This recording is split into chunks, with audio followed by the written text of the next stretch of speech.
Store. Everybody ain't your friend, everybody ain't your partner. I say I got you. Well, just hold it down and keep it solid. And when you're not around, I protect your name, I won't talk about you. Everybody ain't your friend. Everybody ain't your friend. How y'all doing? What's going on, everybody? I say, you know what? I'm gonna be on time because I can't be long. We're not here for a long time, but we're here for a good time. Let me know if y'all can hear me clear. Just put a 1 in the chat. Because, you know, I got to get on to bed. And I got to go to bed early tonight, honey, because I got to get up early.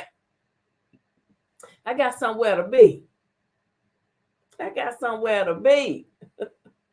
Hope, can y'all hear me clear? Okay, thank you, Janetta. Thank y'all. Okay. Hello, Janetta. Hello, Ash. How you doing, Ash? Welcome. Tay's Kitchen. Miss Ethel. Miss Alice is in the building. Hello. Come on in. Look, we're just going to go through a few stories real quick. Try to do no more than an hour. And, you know, guys, if you're coming in and catching the replay, thank you. We're going to keep it real tonight. You got your girl, Philly Phil, a.k.a. PP, okay? So welcome. I hope you guys are going to have a wonderful weekend. Wish me safe and blessed travels on tomorrow or in a few hours, early in the morning. Gonna leave about 4 in the morning because I want to get there about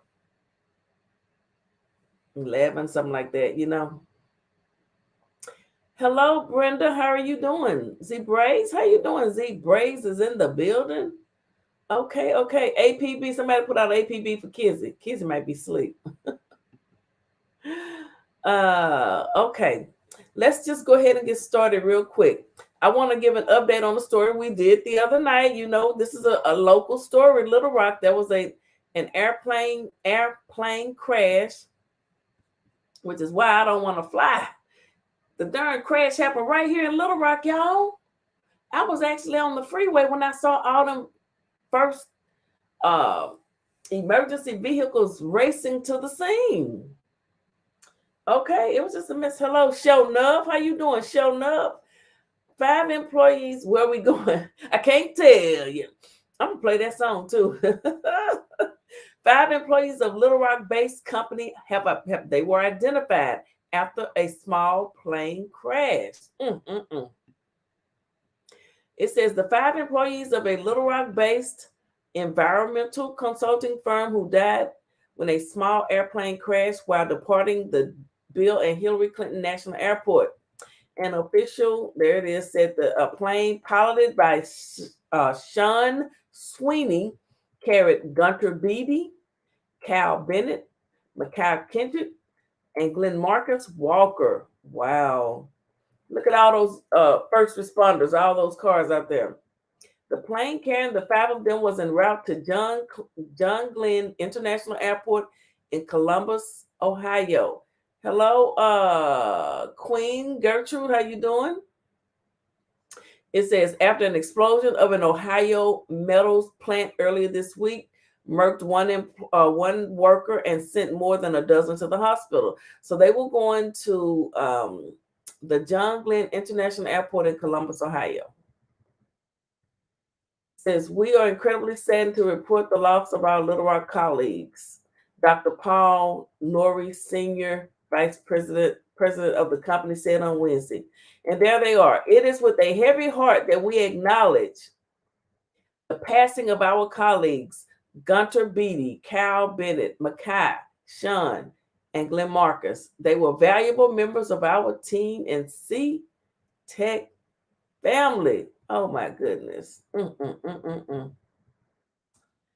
There they are, guys. May they rest in peace, and prayers for their families, because I think, you know what? I know a lot of people fly. I'm just, woo. I'm telling you, every time it just enters my mind again, just as an afterthought, something happens. Now, I'm just saying. Okay. We're going to move on to the next story. That's very sad for that family.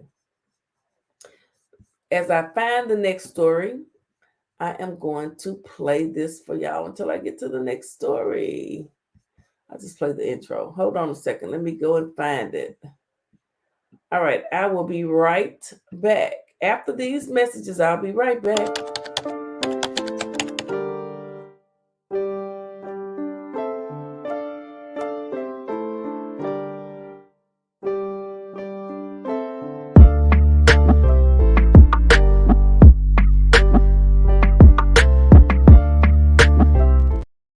All right, I'm back. So now we're gonna go ahead and get off into Tyre Nichols and back with Ben Crump and everything.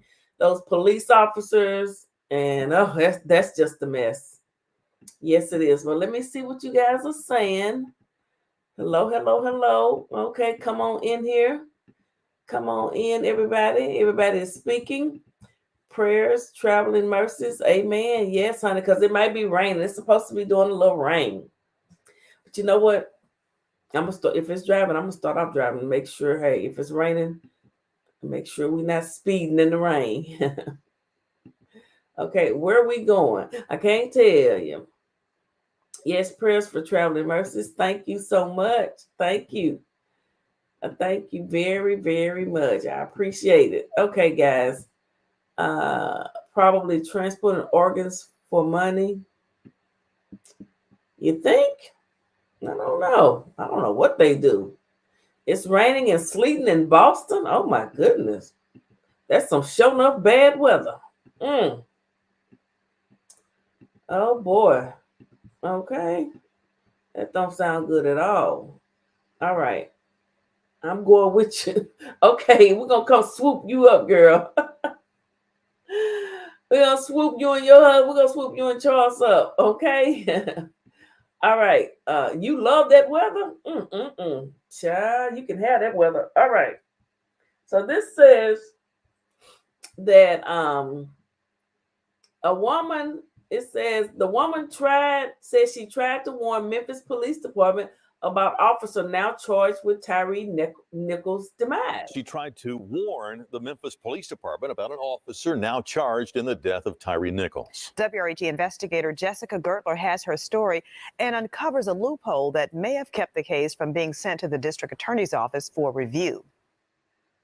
The evening of February 21st, 2021, Memphis police got a call. There was a shooting at the Walgreens on Knight Arnold. Khadijah Towns and her aunt were there. We was returning a red box and we was getting another red box. She says they were about to leave when a male officer approached her, asking if she heard gunfire. And I told him no, and he told us we could go ahead and leave. She says as she put the car into reverse, a female officer stopped her. Her aunt hit record on her cell phone. It's a traffic in the car. Oh my God, y'all! We were getting a red box. Where's your we ID? was getting a red box, y'all. Where's your ID? Why you need my? What I do? She wouldn't tell me what I did. She was just telling me to get out. Why would I? What are you doing? She proceeded to stick her hand in my car, unlock my door, and kind of arm wrestle with me. 2 male officers each grabbed her arms, then put her into handcuffs. I'm crying now. I'm like, you dislocated my shoulder. He just telling me, stop resisting, stop resisting. I'm like, I'm not resisting. I'm trying to tell. Because if you look at the video, my hand's behind my back. Officers then approached her aunt and the video ends. Town says officers put her into the squad car. She says she demanded they take her to the emergency room for her shoulder pain. Her family followed the squad car, so the officer pulled over and got out. And drew her gun at my brother and my aunt. Town says they took her aunt into custody while they took her to the hospital and then to jail, but she says she never faced any charges. She said she did give a statement to MPD's internal affairs, but never knew what came of the case until last month. She saw the mugshots of the now former Memphis police officers charged in Tyre Nichols' death. One of them, Demetrius Haley, the officer who put her into handcuffs that night. Were you surprised? I wasn't surprised because how they did me at Walgreens. Towns' incident was in Haley's disciplinary file WREG investigators uncovered. He was written up in Towns' case, not for using force, but for not filling out the proper paperwork to alert his supervisors that force was used. Haley told Internal Affairs he did not know why they were handcuffing Towns, and the officer who helped him was not familiar with why she was pulled over in the first place. A lieutenant did say Haley routinely makes good decisions, and he was sure this was a limited event. The female officer, Alexis Brown, said while investigating the shooting call, she saw Towns laughing in her car, so she initiated the traffic stop, and that Towns became verbally and passively resistant. She put Towns into her squad car for investigative detention, also claiming she found marijuana in the car but disposed of it. Internal Affairs says Brown violated a number of policies, including excessive force. She resigned before her disciplinary hearing. And for them to give her time to quit on her own, like, that wasn't fair at all. Town says what's also not fair, her case was never turned over to the Shelby County District Attorney's Office for review to see if any of the officers did anything criminally wrong. See, a month after her incident, the then DA and the former police director created a new policy. All cases of excessive force that result in disciplinary action would be sent to the DA's office for review. Again, the officer quit before she was disciplined for violating the excessive force policy. We asked MPD if that's why the case was never sent to the DA. We have yet to hear back. It's not right. It should be another system, a better system. To this day, Towns doesn't know why she was forced out of her car and into handcuffs. And we still don't know what we did. We still don't know what we did. Jessica Gertler, WREG, News Channel 3. Still looking for answers. And Towns' attorney, Carlos Moore, is also looking into the matter. And the new DA, Steve Mulroy, said they may be open, that is, to looking at the case. However, a final decision has not been made since Mulroy was just made aware of this case. We will let you know when we find out more. A woman is telling us tonight she tried to warn the Memphis. These police officers, and I know it's not just Memphis, but that one police officer, that Demetrius cop, the one allegedly whose former girlfriend was friends or whatever with Tyre Nichols, allegedly, he is just one big old burly, dirty cop, is what he is. Just a big old nasty, dirty police officer. Okay, guys, what are you all saying up in here? And I mean, just put that woman in and didn't even turn the stuff in. You know, police will cover, they will cover for each other, some of them, the dirty ones. Not, let me say this. Let me go on the record and saying this. Not all police are bad or crooked or dirty. Now they're just not. And that's just the fact. Okay, I'm going with you. Okay. These lawyers and doctors are shady. Yep, I don't trust them. Yesterday it was 83 in Virginia. Oh, I used to live in Norfolk, Virginia and Newport News. Tomorrow it will be 40s. Okay. I lived there in my early 20s. And they want us to believe Sandra Bland unalived herself still. Dirty, dirty. It's Black History Month, y'all. It's Black History Month, y'all. We at the end of it. We're getting close. We're getting close. Hey, Kizzy has made it into the building. Did I miss your original one? Hey, Kizzy K. How you doing? I say kids, they might be asleep. There they out of control. Just out of control. Yes, ma'am. We all don't drink Kool-Aid. I love that PP is doing live news stories. You know I will, honey. You know I talk about it. I talk about it so much that I might get myself in trouble, and I have to take the fall for everybody. Because there was a whole lot of people contributed to. Don't get me started. I'm the fall guy. I'm the fall girl. All right, let's move on to the next story. Y'all gonna get me out. I'm gonna be good tonight, because you know I will. It don't take much to get me over there. I'll be right back.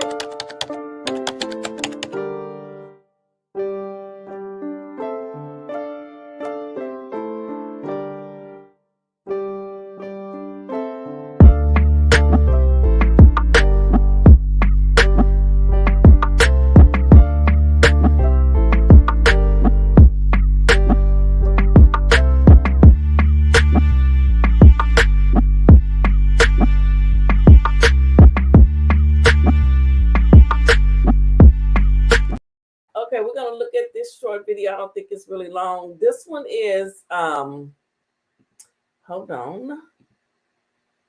When will the police, baby, I dated a police officer and found out they take care of each other. I now have a permanent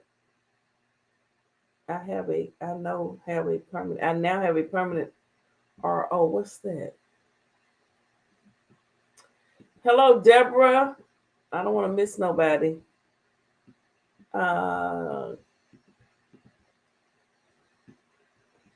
Sure enough, I wasn't sure. Hey, PP, Virginia Beach. I've been to Virginia Beach. Actually, my ex-mother-in-law lives in Virginia Beach. Yes, he sure does. With my ex. My ex-husband. Virginia Beach, honey. Virginia Beach is nice. Mama Flint living in Virginia Beach and things. Hello, all from Ohio. Hello, Ohio. We got folks from all over up in here. Oh, a restraining order. Okay. Child. Man, it must have been bad. Thank you. Oh, hey, Asia Stewart. Y'all know y'all have to help me out. Help a sister out. All right. We're going to get back to the news stories. I hope you guys are enjoying the news hour, or sometimes it might be more than an hour with your girl, Philly Phil. We're just covering news worldwide. Okay, we're going worldwide. Yes, we are. We're going, if it's in the news, we just might cover it. Okay? But we still, hey, we fighting for the families. We fighting for the victims and the families.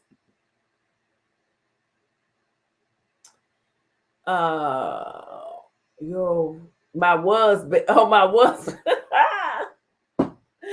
Yes, my husband, because I left.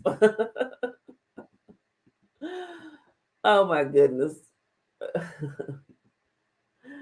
Oh wait, hey, yes, hey Philly. Okay, thank you. I'm loving to keep going with you. Thank you, because I was gonna keep on going, honey. We don't need but two people up here. It don't take but one. I talk to myself. I record myself. I just sit here and talk. You can catch it on the replay. Okay, let me move on. Because y'all know me. I get to talking. So, sheriff speaks out about the suspension of two of the deputies in Tyre Nichols' case. Let's see what he had to say. Fallout to the events leading to Tyre Nichols' death. Right now, two Shelby County Sheriff's deputies are serving a 5-day suspension. They have been identified as Jontavius Bowers and Jeremy Watkins. WREG's Jordan James again, and he has more on how this decision came about. 3 weeks after the Shelby County Sheriff's Office announced an internal investigation into two deputies that responded to Tyre Nichols' arrest. Jontavius Bowers and Jeremy Watkins have both been suspended for 5 days for their actions on the night of January 7th. In documents released by the Shelby County Sheriff's Office, the duo is accused of breaking numerous policies, such as failing to notify dispatch or a supervisor that they responded to the call, along with not keeping their body-worn cameras activated. These are policies and procedures that must be followed by our officers. In his first on-camera interview since announcing the suspension, Sheriff Floyd Bonner addressed the criticism about the timing of the internal investigation, which didn't happen until the video was released publicly. I understand why they did not contact us. They had 5 officers that was involved in a horrific occurrence. The deputies that walked on the scene walked in after the assault had occurred.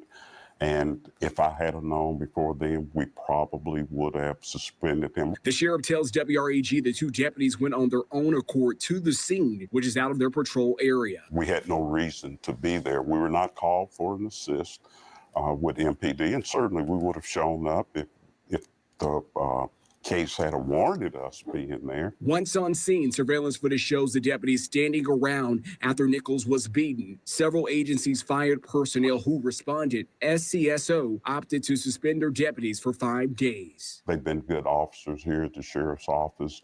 They had no prior discipline. That was taken into account. I'm sure they're sorry that they showed up, and hopefully this will be a learning moment for them. Reporting in Memphis, Jordan James, WREG.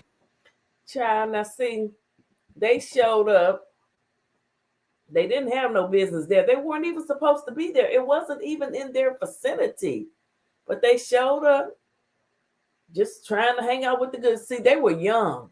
The other officers had more time than them on the force, is what I believe. Because you can look at those guys. They look awful young. And then everybody cutting off their body cams. What are you trying to hide? Hello? Was band, okay? How many of y'all got some was bands? He Puerto Rican tried to ask me. I am Puerto Rican and African. He tried to ask you like, sucker. Don't get me started, child. Because you know, some of these men and some of the, I was looking at some, you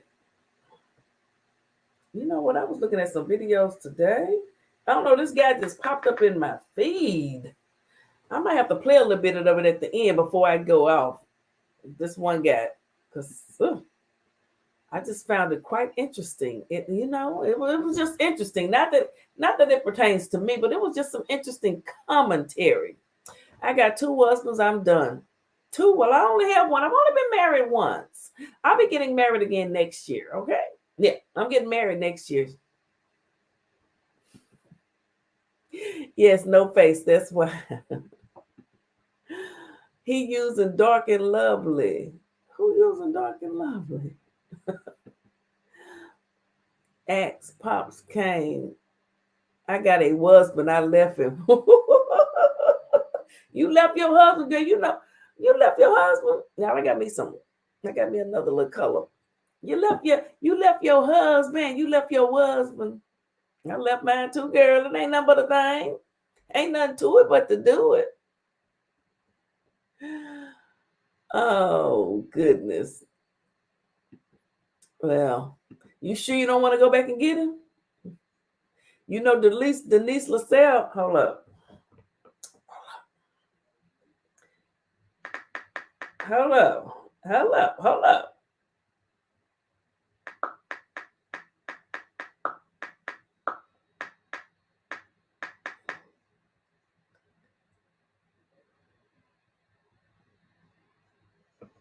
going to play this song for you, Tay's Kitchen. Okay, I'm going to play this for you for the one time real quick, and then we're going to get back into it.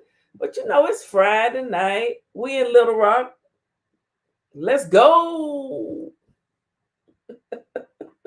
Today. You forgot, girl. You know you forgot to forget to whatever Denise just said. That's what you forgot to do. Okay. My husband. Oh yes, Seabraves. We are so sorry for your loss. Yes, we are. I remember you telling me about that. You just never know. No man knoweth the day nor the hour, and that's just a fact. Congratulations, PP. The old sheriff is using dark and lovely. Oh, you know what? And I got a video I gotta watch. We gotta play too on the whatever she is. It's a black lady there in Memphis. People aren't saying too many good things about her, but we're gonna be fair. We're gonna keep it real over here. We're gonna listen to it. We're just gonna keep it real. Let you hear it. So what you think about it, girl? Did you forget? Okay, here we go. PP, the Puerto Rican, axed my car and came after me. This is why permanent restraining order. Child. Woo. I don't want nobody to love me that much. Just don't leave me alone. I don't want nobody to love me so much to where they want to hit me or anything. God dog. There's always somebody. You can all look. There's always somebody else. Okay? It may not seem like it on the, today. If you just trust me, as the days go by, it will get better.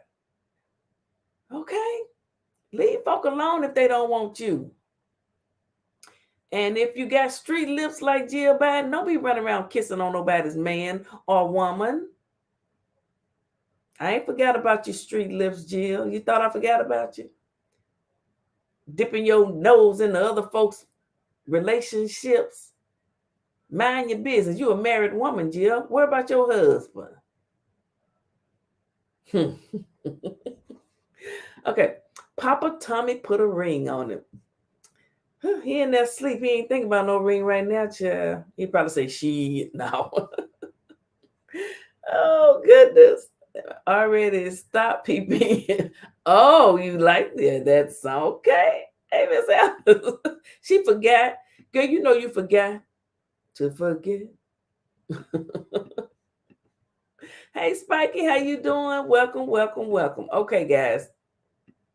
We're going to get back into, I got to find the next story, don't I? I got it all queued up. I just got to share but I'm looking at y'all comments. I got to, back to news, PP. Okay, I know. I'm back to news. We're going to do it. Hey, Kwame King, how are you doing? Thank you for coming over, guys. Listen, and if you're catching me on the replay, thank you for catching the replay. Make sure you like the video, though. Make sure you're Chief of Police. Miss Alice, I'm going to look that up. I think somebody already sent it to me. We're going to talk about the Chief of Police. Yes, we are. We're going to talk about the Chief of Police. He's dangerous.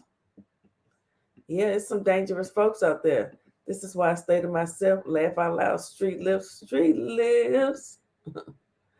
Who that? Jill with them street lips. Jill Biden. Now, Miss Jackie Foley named her street lip. Like street. She got a point. Street lips.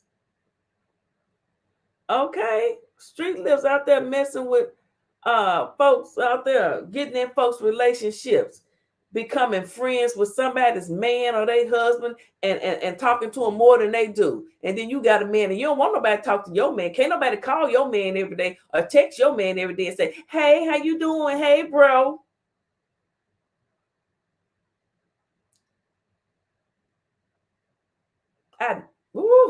Like it's a lot I could say, but I'm not. Okay, PP, bring the music. All right, let me, you know what?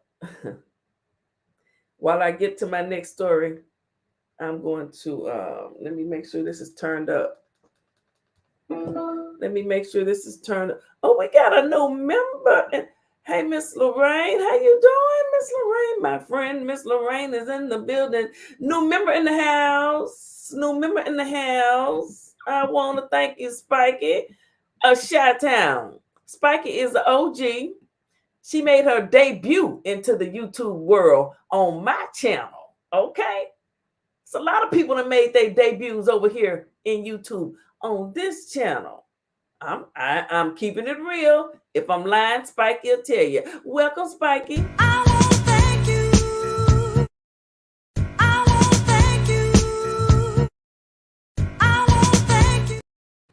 All right, now I'm gonna do this while I find my next video that I'm going to play, okay? I'm back. Yeah, guys, we got us a new member. Come on, yeah, we're growing over here. We're continuing to grow. I'm still trying to get to that 50K before the end of the year. Okay, because I had some really huge channels to shout me out. The first big channel that shouted me out during the Tim Norman trial was Storm Monroe. Okay, and I appreciate it. Yes, honey. Folks just started piling in, oh my goodness, it was going crazy. And then Sherelle's World. I love me some Sherelle's World. Yes, honey. Thank you for shouting me out. And then Lovely T, I believe that's who it was. Thank you. And baby, I went from 17 to 34. Yes. And I'm still trying to get to 35. But can't stop, won't stop, like my baby Tommy say. Can't stop, won't stop. Y'all thought it was a joke? It's not. All right, let me move on because I get to talking and just running my mouth. Okay, here we go. What time is it? 9:30. Okay, we still got some time. I love Miss Lorraine. Mama takes no mess. Oh, okay, Miss Lorraine, don't play. Don't. You know what? I'm not going to say it right now, but it might be a trivia at the end of the show for a bottle of Rocktown. And I've got 1, 2, 3. That'll make 4 people I've got to ship off all at one time. Woo! Because you know what? I just want to go to the post office not as often as I can, okay? Especially when I'm boxing up all that stuff. It's a job, y'all. It's a job. I need an assistant. Okay, what to say? You will get there and more. Oh, thank you. You think so? I'm trying, child. I'm trying. I'm really, really trying. I'm trying to give you guys content. And, sometimes I just have to do content that I enjoy. And this is something that I enjoy doing. The things we're talking about, this is what I enjoy. So I'm going to do it. And I hope people will start watching. So here we go. This is breaking news. Attorneys of former Memphis police officers deliver remarks.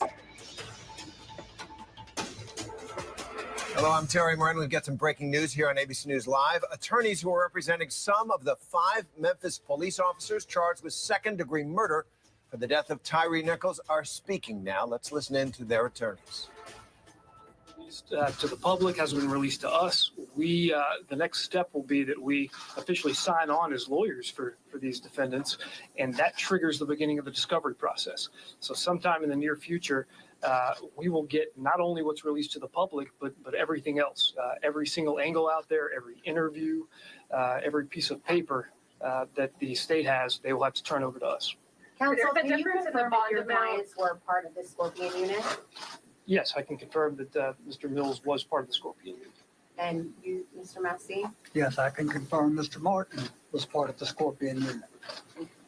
There's a difference in the bond amount between your two clients, but the charges are identical. Any thoughts or explanation there? Again, we're without information to answer a lot of these questions. So at this point, you're just clueless of what's going on with the whole thing, because you don't have any answers for us right now because you haven't reviewed the video. You just know just bits and pieces, just like many of us. The state and the TBI evidently have the answers right now that you want to know the answer to, the questions you want to know the answer to. And we're without information to answer the question. Yes, sir. So I object to the characterization of clueless. But, obviously we have, I don't want to speak for Mr. Massey, but have spoken with our clients. We obviously have started to think about potential defenses. We are getting to know our clients. I've spent some time with Desmond Mills and have learned a lot about his background. And what I've learned so far is that he is known not only here locally, but back where he's from in Connecticut as just a gentle, respectful father, a family man. I actually spoke with. Well, they weren't so gentle and respectful with Tyre, were they? People sometimes people get caught up and they just follow you. Sometimes you have to stand alone. Sometimes you have to stand alone. You can't just follow. If you know someone is doing something wrong, you know, let's say you see a video. Never mind. Let me just play this clip. I'm not going to go there. Let me just play this clip. With some of his family members today, his father, who talked about his own admiration for his son as somebody who's dedicated his life to being a law enforcement officer. And not only is Mr. Mills obviously devastated to find himself charged with a crime, but as somebody who is on the other side of law enforcement, somebody who has been in charge of keeping our community safe, to be accused of something like this hurts him on another level. Do you either have prior experience in any law enforcement departments? Desmond Mills does. He, well, not law enforcement, but he has been a jailer both in Mississippi and Tennessee. I understand attorney-client privilege, but can you kind of talk about their disposition today? So, Bill, I'll let you answer that one first. Well, anytime a police officer is going to jail, it's a traumatic moment. And so he was experiencing. Oh, wait a minute. Flag on the play, flag on the play, flag on the play, flag on the play.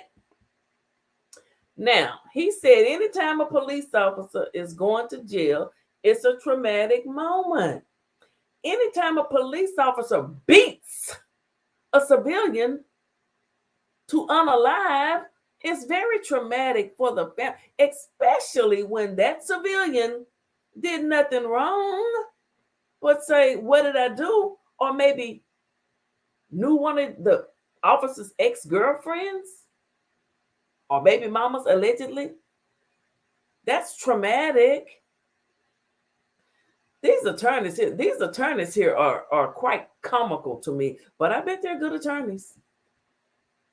Time will tell, won't it?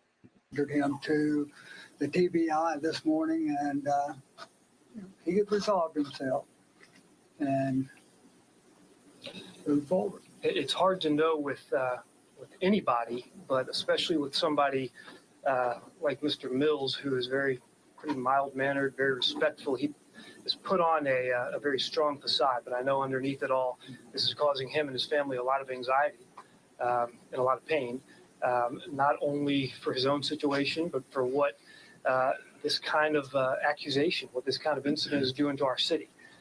So we are concerned. I know I'm concerned not only as a lawyer for my client's safety, but for this community and the frustrations that exist in this community, especially with these kinds of events. So with that in mind, talking about turning them in, and we do appreciate how law enforcement has cooperated with us and with our clients in making sure that they were able to turn themselves in safely, that they are safe within the jail, and that they will be released safely. So I know that Mr. Mills is posting his bond. He is in the process of being let out. And that will be, we are now at the very beginning of what will be a long process. Yes. So can I ask you, Sheriff McKinnon, if Mr. Mills has said anything about Tyre Nichols and the family and what happened? Well, so when you talk about what happened, that is obviously something I can't talk about at this point. Of course. Video of it? Like, have you been able to see the video? No, they have not let anybody see the video. We're hearing that's going to be released soon, and we'll be watching, obviously, with from a different angle, but we will certainly be watching as well. This is about the your client has a bond out plan as well. The first question, has Mr. Mills spoken about Tyre Nichols or the family, or said anything about condolences even for the family? He could not be more upset about this entire situation. Again, somebody who has dedicated his life to protecting society, to protecting the community, to be accused of being involved in the death of another is devastating to him. We have not had a conversation specifically about Mr. Nichols, but knowing Mr. Mills and the kind of person he is, I cannot imagine that he has anything other than feelings of grief for this family who has lost somebody. I understand we are defense lawyers. We are representing people accused of causing somebody else's death. But that doesn't mean that we're not aware of the fact that there's a lot of pain from Nichols family and in this community. So we and our clients, again, not to speak for Mr. Massey, but I know I and my client, Mr. Mills, are well aware of that. All of us are. I think all of us are. And, the state has had this matter indicted, and there are numerous allegations made against all of the officers. And I watched the conference today. I thought General Mulroy did a very nice job of presenting. It's the attorneys for me. It's the attorneys for me, child. It's the attorneys for me.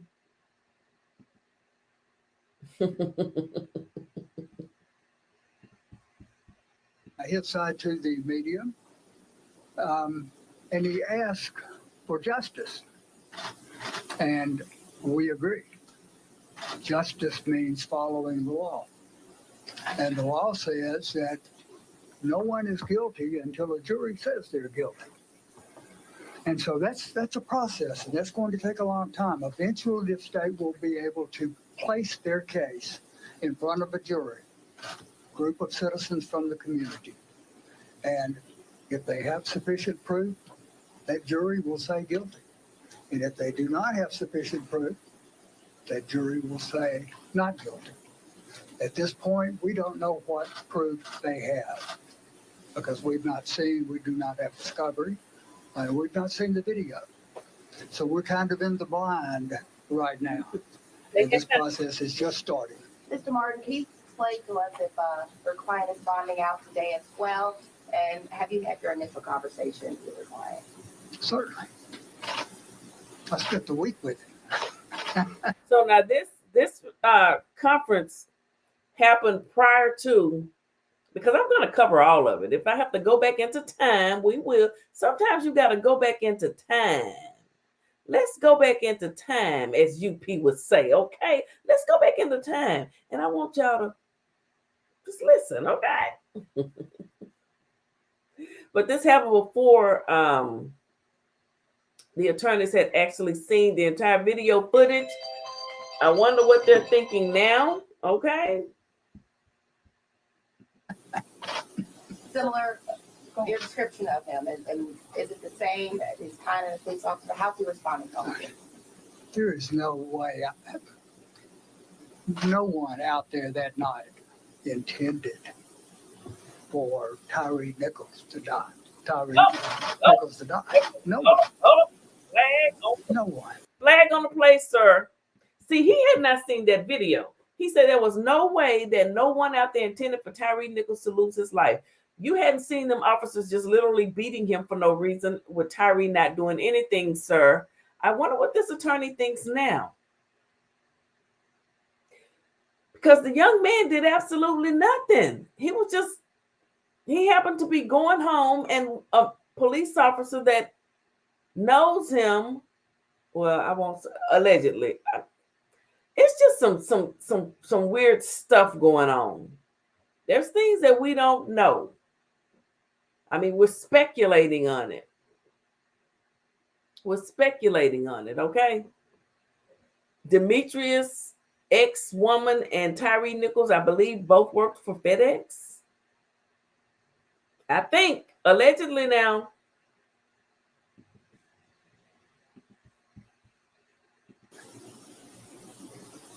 And that's shocking. That's shocking to the officers. It's shocking.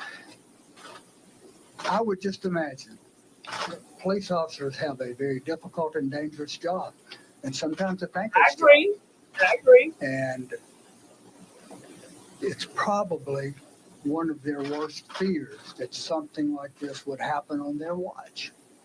Gentlemen, it's shocking. I'm sorry to interrupt. Gentlemen, both of you are experienced lawyers here. This city hasn't seen anything like this with 5 officers being charged at one time. What would you say about the meaning of it in a historical context, this case, what it means to the city of Memphis, and, any observations as to, now Memphis is going to be a spotlight in terms of police reform and brutality? Anything you can say about that?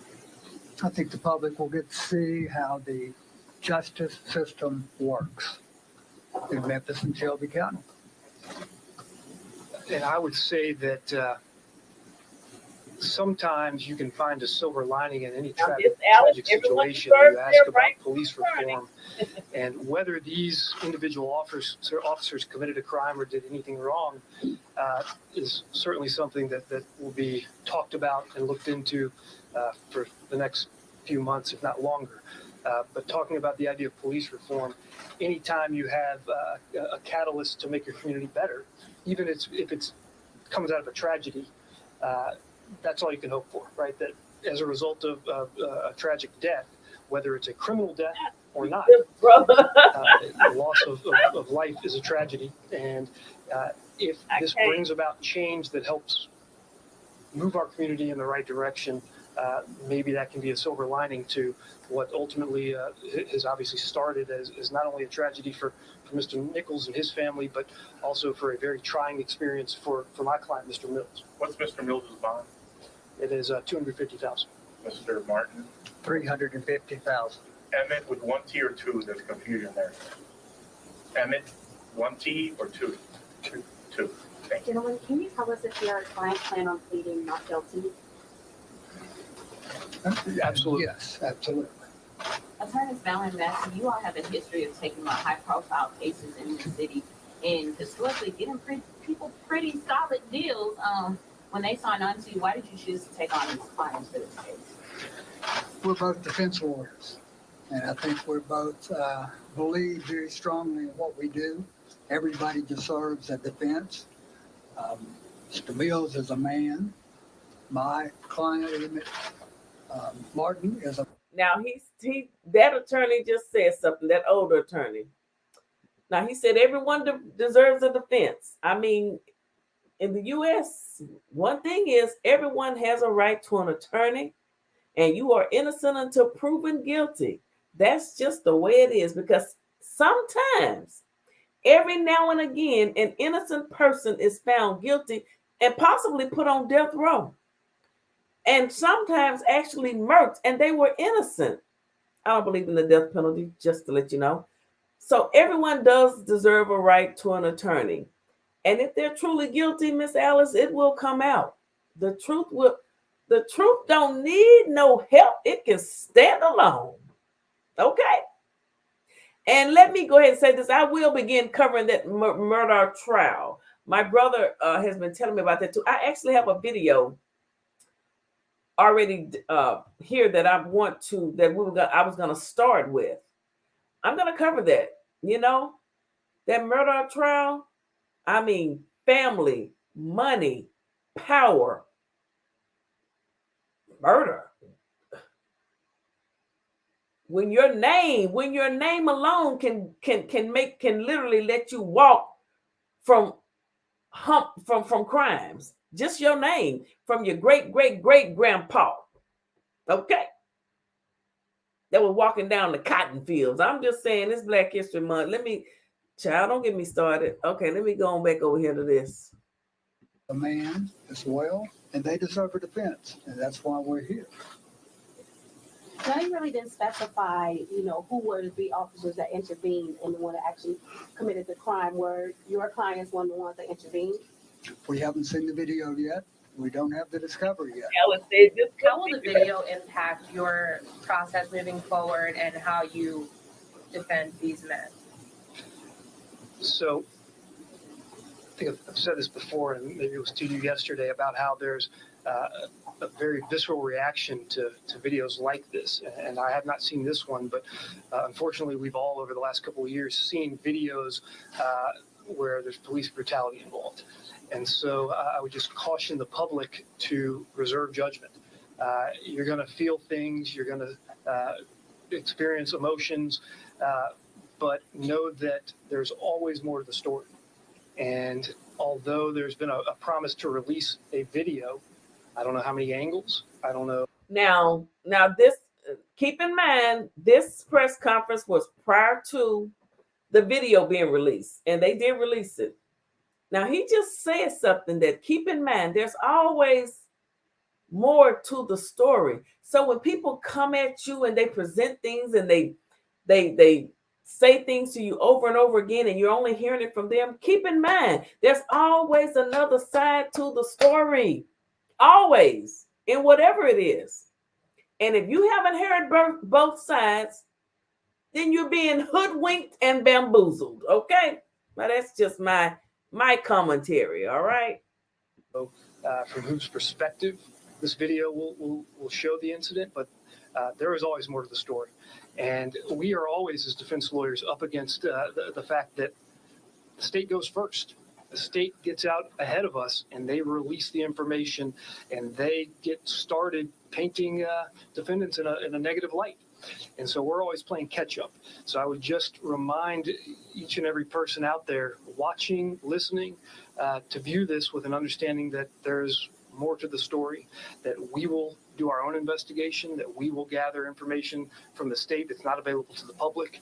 And when it's time to defend our clients, our side of things will come out.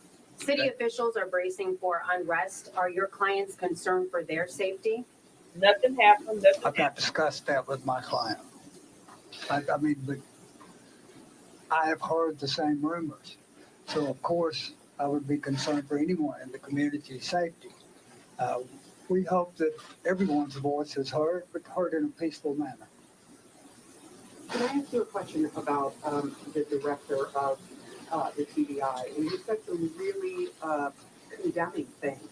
He said he was grieved, he was shocked, he was sickened by what happened. It's absolutely appalling. And then went on to say what happened here does not at all reflect proper policing. This was wrong, this was criminal. When you heard that, what did you think? And have your clients heard all of the charges against them? I wish I'd seen that video so I could evaluate what he said. We will see it soon. And until we're able to see it, I really can't comment on it. Have either of you ever heard something that strong coming from the director of the TBI? Yes. And what did you say? What did you think? What I thought when I heard that was that law enforcement, that our district attorney's office, they have a duty to make sure that not only are they prosecuting crimes, but they're doing it ethically, that they're doing it in a fair manner.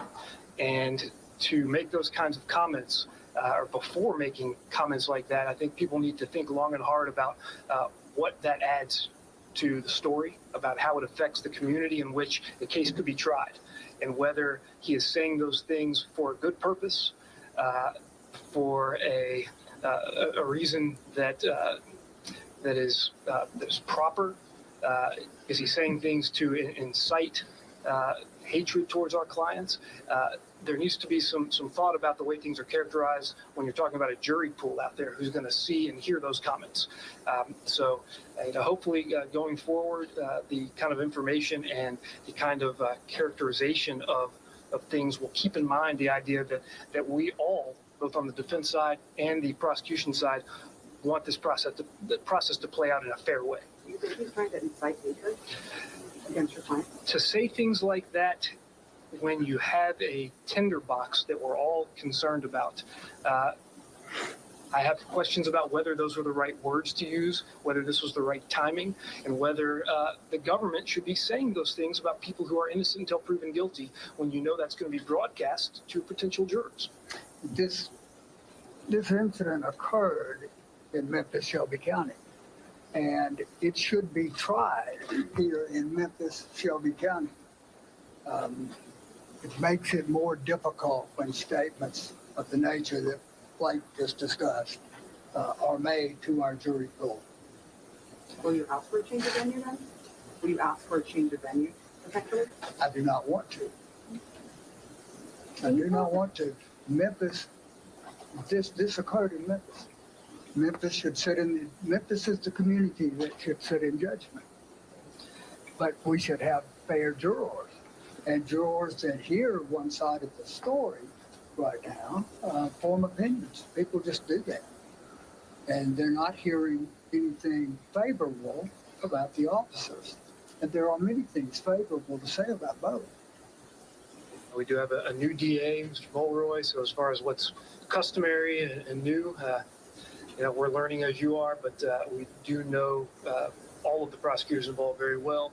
Have nothing but good things to say about them. And, we, as usual, will all work together to make sure there's a fair and just outcome. Hi, everyone. George Stephanopoulos here. Thanks for checking out the ABC News YouTube channel. All right. Let me stop that right there. George Stephanopoulos. I do remember George Stephanopoulos. He worked with Bill Clinton. Okay. So those were the attorneys for just two of the police officers. Those attorneys, that one older gentleman, he's an old school attorney. He's been attorneying for a long time, honey.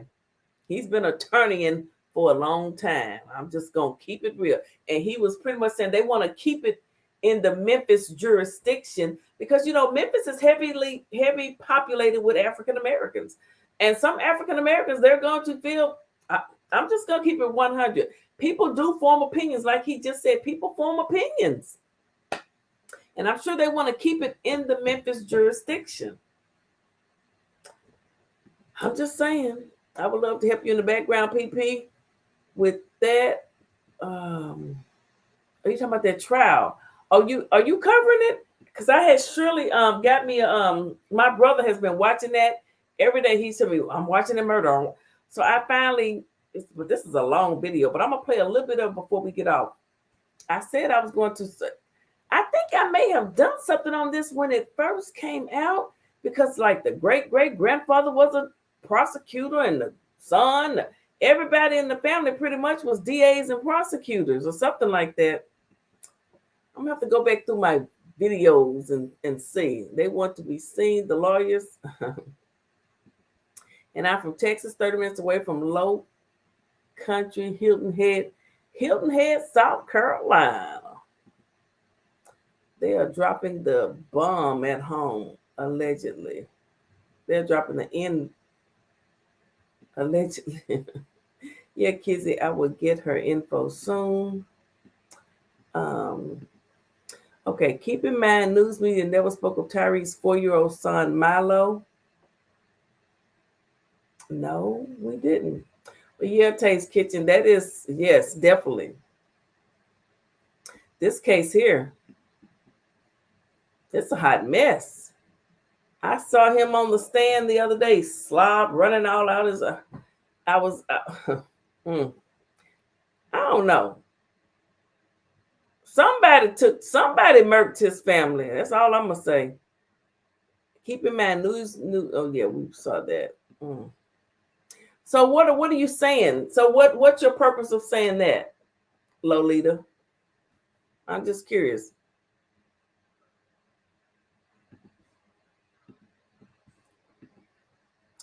Peaceful manner. We don't want any protests. No, we don't want no protests, honey. It's still two justice system. The 6th cop was fired, but not yet charged. Why is that? Oh, we've already done an hour. God dog it. Oh, we've already covered an hour. Oh, I'm gonna have to get off because I got to go to bed. I got to drive in the morning. But before I do, we're gonna finish that press conference. We're gonna finish it. But I want to go here first.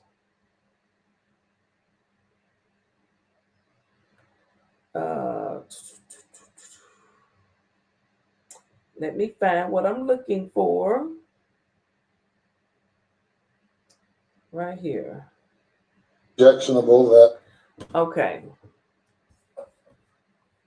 Let me see if I can find it over here. Hold on, guys. Yeah, we're gonna finish. We're gonna finish being crump. It's so look. There's so much going on in the news. Oh, my goodness. Okay, we're gonna watch a little bit of this. This is what I had queued up that I was gonna start talking about this. I want because my brother is all into it, and I'm and I love a good news story. So let me just pull this up real quick. This was from the other day. We're gonna watch just a little bit, then I'm gonna get out of here, guys. I'm gonna get out of here. That you all wish to object to it. The court will rule when those objections are made.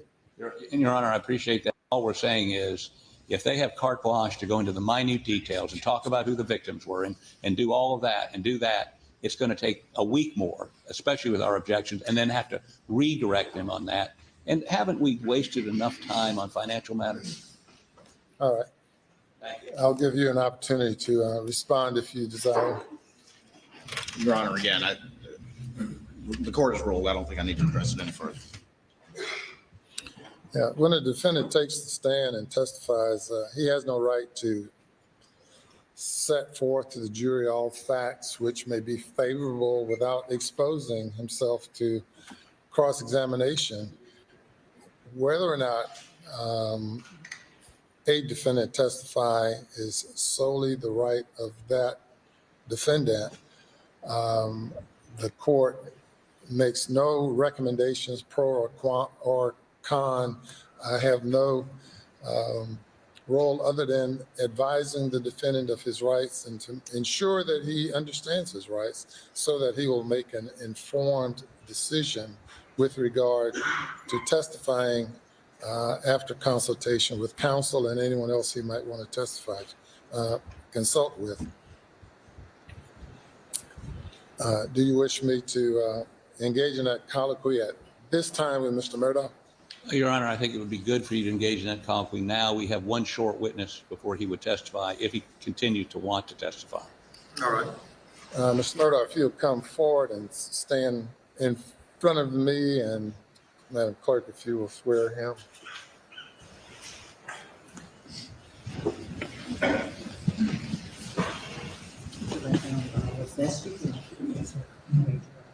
Do you swear or affirm that testimony you give today will be the truth and whole truth and nothing but the truth? Mr. Murdaugh. Yes, sir. Good morning. Good morning. At this time, I'm going to explain to you certain of. So that is Mr. Murdaugh, who's the descendant of many, many Murdaughs who were prosecutors and all into the law. I was told that in the courtroom, they had to take down a picture of his great-grandfather or either his grandfather whose picture hung up in the courtroom so the jury wouldn't be biased because of his family lineage, and ties to, they pretty much ran this state or count, whatever, Okay, let me listen to a little bit more of this. Your rights. If you do not understand anything, I say, please let me know, and I will explain it in greater detail. Do you understand? Yes, sir.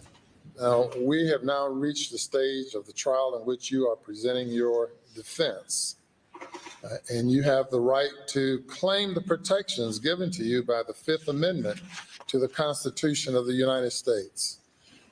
This amendment states in part that no person shall be compelled in any criminal case to be a witness against himself. And this means that you cannot be required to testify.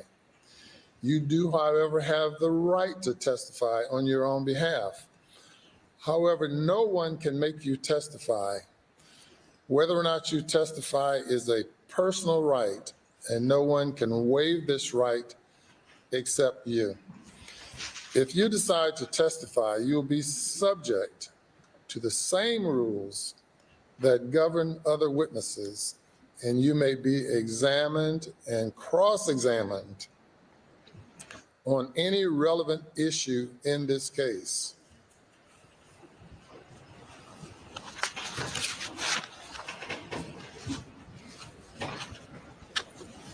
If you decide to testify, the decision on your part must be freely, voluntarily, and intelligently made with knowledge of the protections given to you by the Fifth Amendment and the consequences of your decision to testify.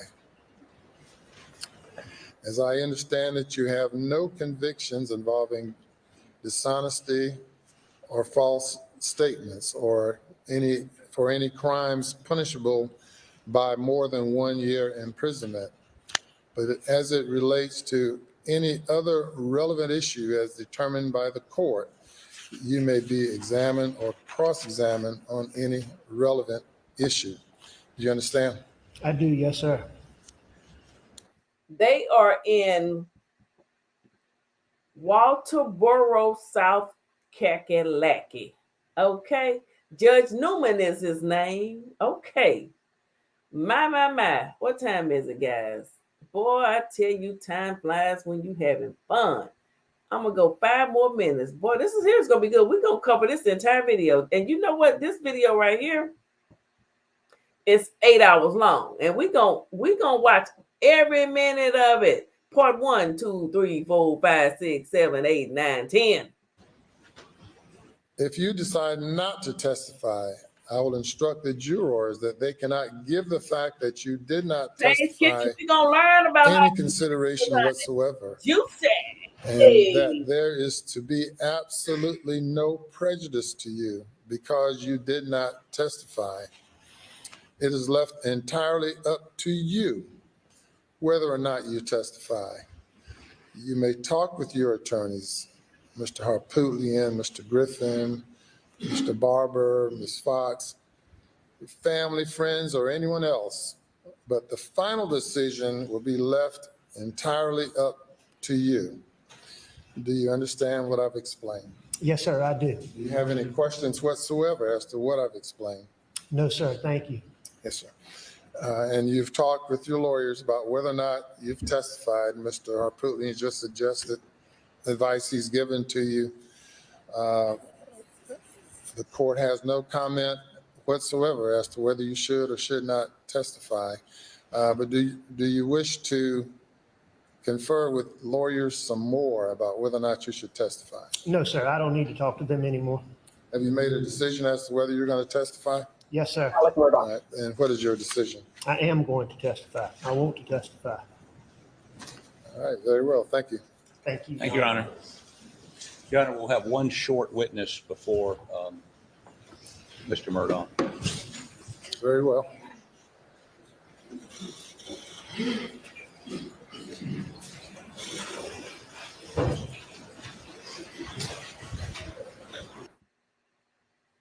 You know what? So we're gonna come back to that. Oh yeah, we're gonna get into that. We're gonna get into it. We're gonna get all up into it. I already had it queued up. I just hadn't gotten around to it because it's Black History Month. I've been doing so much. But before I go to bed, before I get off of here, the trial. I want to one more video. Let me stop sharing this here. Oops. Let me stop sharing. And we're gonna listen to one more video, and then this is his son. Oops.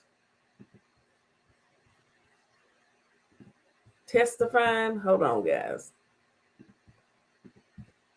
Oh yeah, we're gonna get all into it. And hopefully Tay's Kitchen will come on the panel and join us and help us dissect and talk about it. We're gonna get into it. Listen. And the first full day of defense witnesses began with Murdaugh's son on the stand, speaking publicly for the first time about the murders of his mother and his brother. Our Dan Abrams, you know he is standing by for more. But first, Eva Pilgrim is there in South Carolina with the latest. Good morning, Eva. Good morning, Robin. Buster Murdaugh was several hours away when he got the call from his dad that his mother and brother had been killed, rushing home to be with his family. Buster Murdaugh breaking his silence. It's nothing but the truth, so help you God.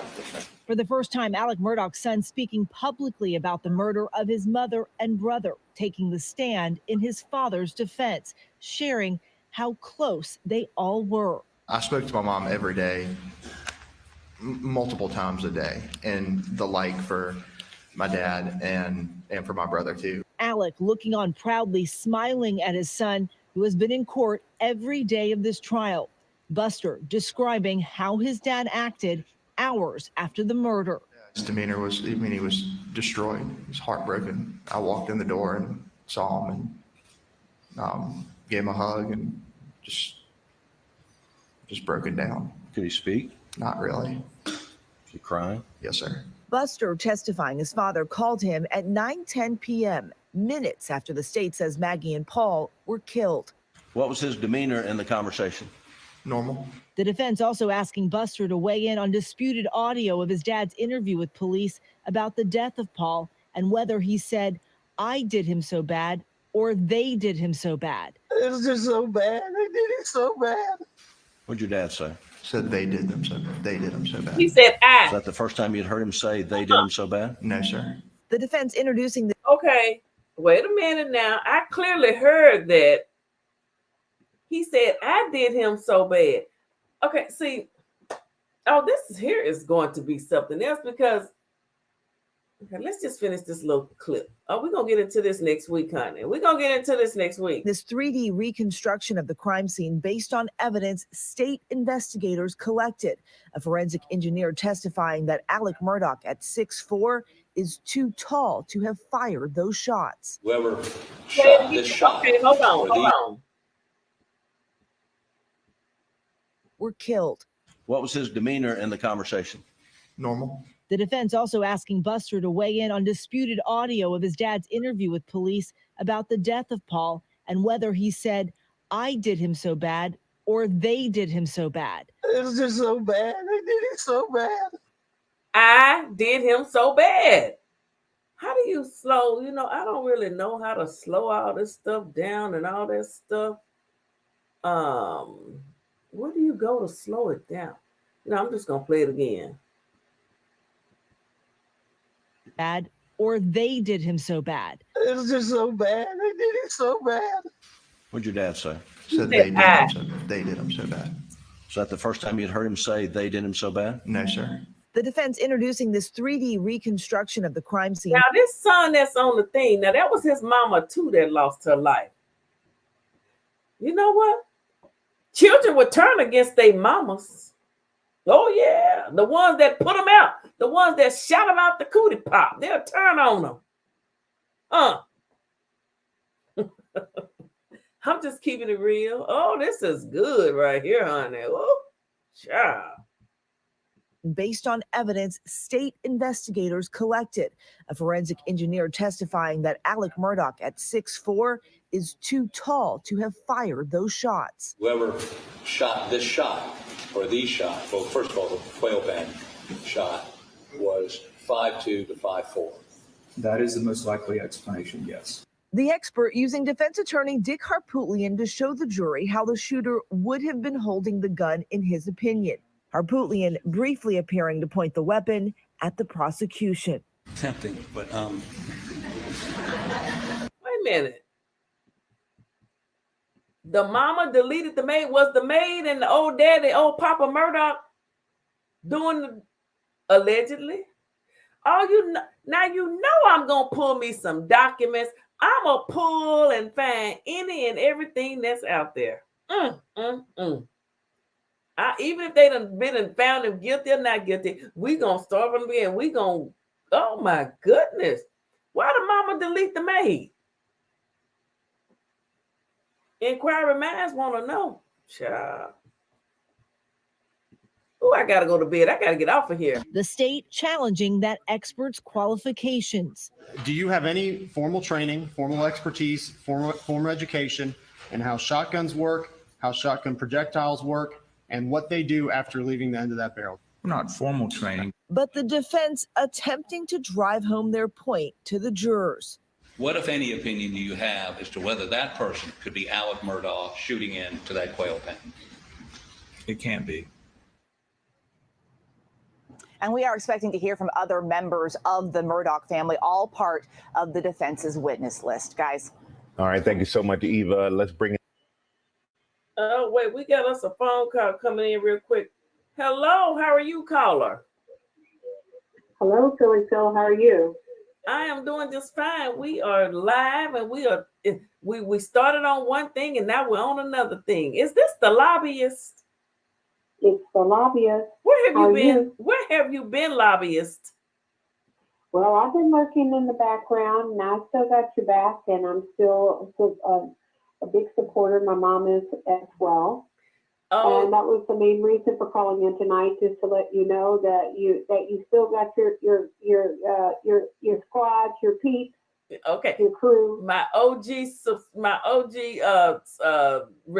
not reporters. Yeah, you were a roving reporter for us. You did go. Know what? You did the ultimate. Reporter.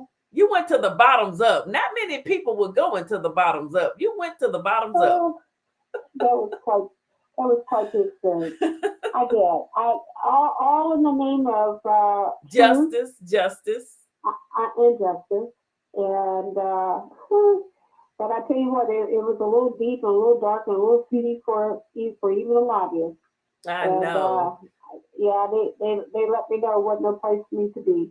But I did go and get a glimpse of where things came from, and I tell you what, I still think that you have really shattered some. You broke the glass ceiling on your reporting with the City Pies and the Tim Norman situation. I don't care that you did not get to go to St. Louis and actually be there in person for the court proceedings. You set up everything for everyone else to follow behind, and I don't think that anybody would disagree with that. And so thank you, lobbyists. Yeah, there's just no doubt about it. And you were relentless. And so far, even though we don't get everything that we want, as we call justice,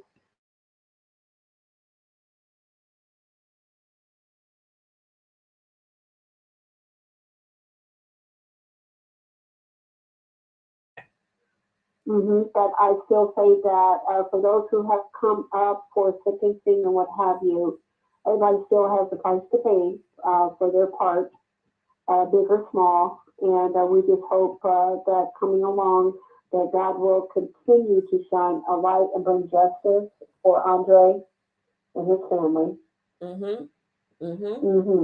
Yeah, absolutely. To take the ultimate cost for I don't know what, but it always comes back to the good. So Tim is due to be sentenced March the 2nd. What do you think? Yeah. Most people, do you think he'll get life? What do you think, lobbyists?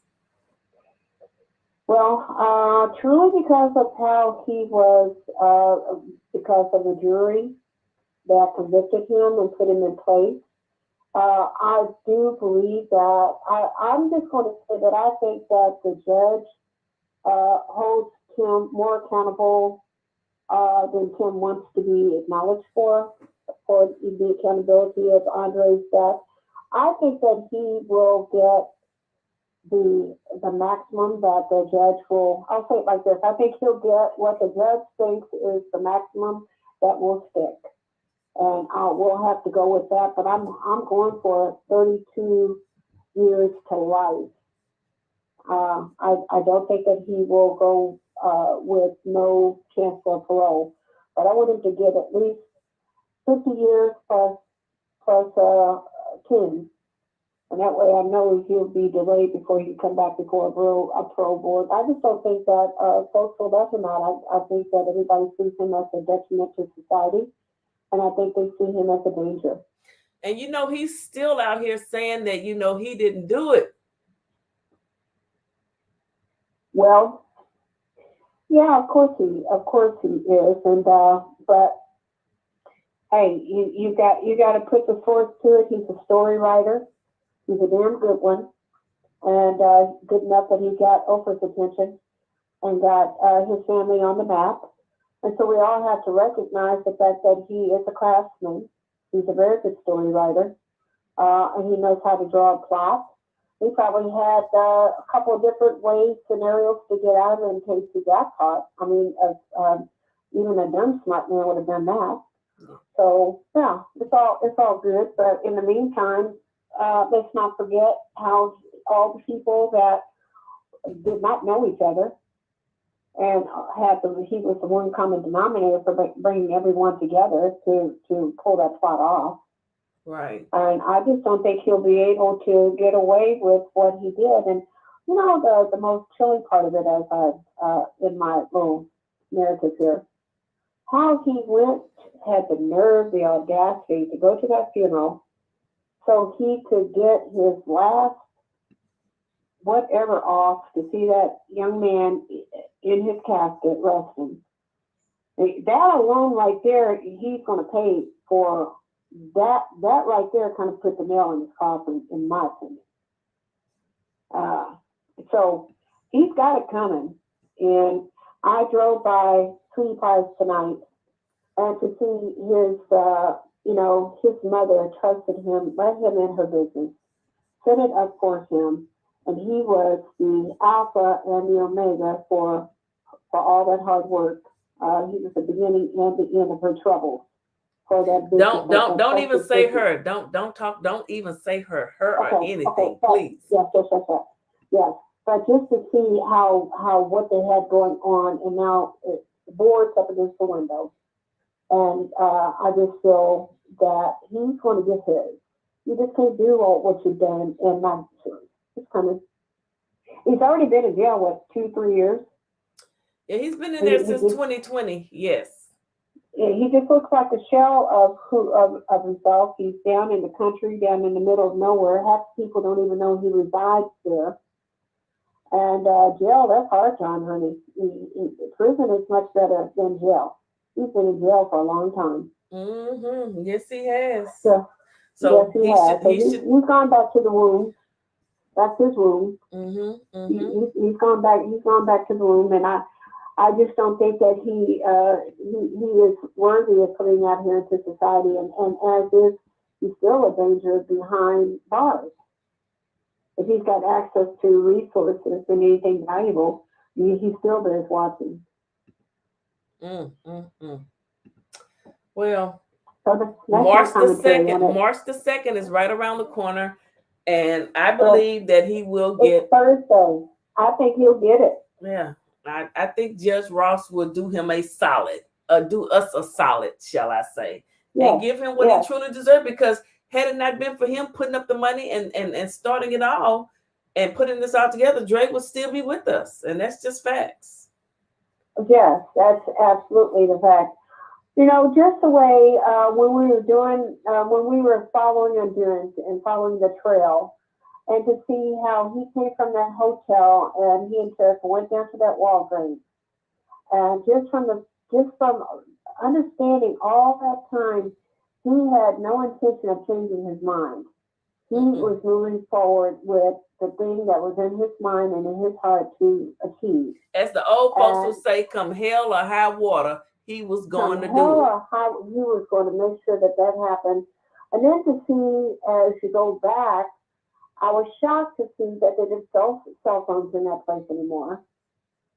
There's a number of things that had to change as a result of his actions. And when you go to Walgreens and you can't buy a cell phone in there anymore, it's all a direct reflection of respect and also concern that something that heinous could have happened in a store in that type of area, just there to do business for the goodwill of the people in the area. And here this person takes it and turns it into something just unfathomable. And so that is just what really, sometimes, success does not, it's not for everyone. And while he has the wherewithal to get his people on the map, he was not suited for what fame and all that brought to him. Right. And maybe that was because of all the years that he had been incarcerated, or the fact that he just wasn't right to begin with. But, and I'm sure that going to prison at such a young age, at 17, there had to be a lot of mental mishaps and ordeals that he had to overcome, survive through, and that kind of thing.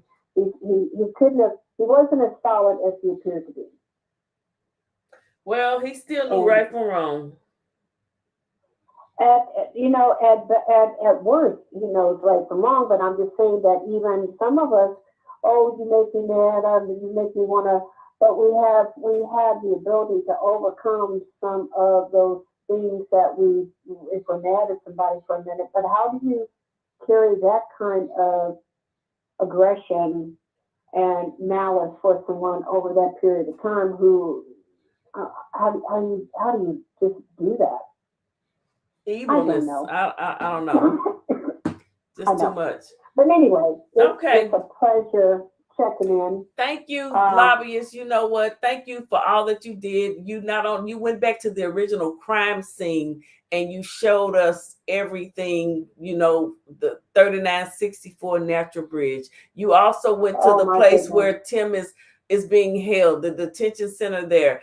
And you also went to the Bottoms Ups. And you also went to the famed hotel. And you went to the Walgreens. You did all of that. Thank you so much. And the hotel. Right. Oh, and you also went to the which one where Dre was staying? To the Chase Plaza. I can't remember the I cannot remember that name. Oh my goodness. I cannot remember the name of the hotel where Dre was at. But you went to a lot of places. Chase Plaza and Chase Park Plaza. Baymont Inn. No, it wasn't the Baymont. No, he wasn't there. It was another hotel. Oh, yes, it was. Oh, which one was he staying at? I cannot think of the name of it. Come on, somebody in the chat. Which hotel was Dre staying at? It's a funny name. It is a fun La Quinta, the La Quinta. The La Quinta Inn. Yes. So the Lobbyist went to the La Quinta. She went to Chase Park Plaza where Tim and Terica laid up for a minute. She went to 3964 Natural Bridge and she showed us, some people thought they saw someone standing in the door when she sent me those video clips. You went to, Bottoms Up, and then you went to Tim's holding place and you talked to people there. You talked to the locals. You were truly the roving reporter, Lobbyist. Well, I tell you what, it was just because I needed, as I'm sure everyone did during that period, including yourself, we all needed a sense of something. It was traumatic really for everyone. Yes. And to think that something like that would happen in our own community, and then to think that something like that would happen with a family we see on TV that is endearing to us. It was very traumatic and disappointing. And we all needed some kind of, it was important enough for us to understand what the full circle, what all that looked like. And I truly, be truthful with you, I think of all those things. When I went to Walgreens and they told me they didn't sell cell phones anymore, and then actually going down to the community where Tim is being held, and to go in and ask, is he being held here? And the lady checked and she said, yes, he is. And to know that I was actually on the property where this man is being retained up until whatever action the judge takes. And then I thought on my way back to St. Louis from this area, look how much time this man had to think about what he was going to say on the stand. The fact that he had the audacity to get on the stand and try to testify on his own behalf. I mean, he just took it to, there's no end to where this man will go. And for that alone means he has no consciousness. No, he's not remorseful. It doesn't appear to be that he's remorseful, that he is concerned about anything but getting off. And that Andre's life still means nothing to him nor his family. Oh no, Andre's family. He's not remorseful whatsoever. He wants a new trial. He thinks it should be thrown out. He thinks he didn't do anything wrong. He says that post he made was just saying that, hey, he didn't do anything with the insurance policies. What about all the money you paid to people to set Andre up, this, that, and the other? But we could go on and on. We've covered this case from the rooter to the tutor. We're waiting. We're going to see it through, Tim's sentencing. But now I'm going to start getting into this Murdaugh trial along with other things with Ben Crump. We've got to move on, but we will never, ever forget. Yes. And we've got to get justice for Carlita Foley. We're waiting on a court date for that, and we will cover that from the rooter to the tutor, okay? Yes. Well, we will continue to follow you, stay in touch, keep doing your good coverage and having great courage in everything that you do. Thank you so much, Lobbyist. I appreciate it. And I will talk to you later. All right. You take care. God bless to everybody as well. Okay. Bye-bye. Okay, guys, that was the Lobbyist. And she said you guys will support me and whatever. Now look, I remember the time we had 2,000 people up in here. Now we gonna get. I can't talk about the same thing forever, people. I just can't do it. Now we're gonna get into this Murdaugh trial, and we're gonna have panels, and we're gonna talk about it, because it's some serious stuff going down there in South Carolina. Okay. All right, I gotta get out here, guys. I got to get up in a few hours. I'm going somewhere. Okay, and I will be live when I get there. All right, and thank you, Taste Kitchen. She's gonna do a Z-Braze. Yes, we're gonna do our thing. But I'm gonna go ahead and get off of here. We're gonna pick everything back up. And I'm gonna get some documents, and we're gonna talk about it. We're gonna talk about it. What happened to Maggie and the son, and why is the older son all on daddy's side and his mama gone? Some strange people in the world. Everybody don't love their mama. Everybody don't love the person that spit them out, do they? Huh? All right, I'm gonna talk to y'all later. I gotta go to bed. Thank y'all for following me, and thank you for supporting me. Bye-bye. Good night.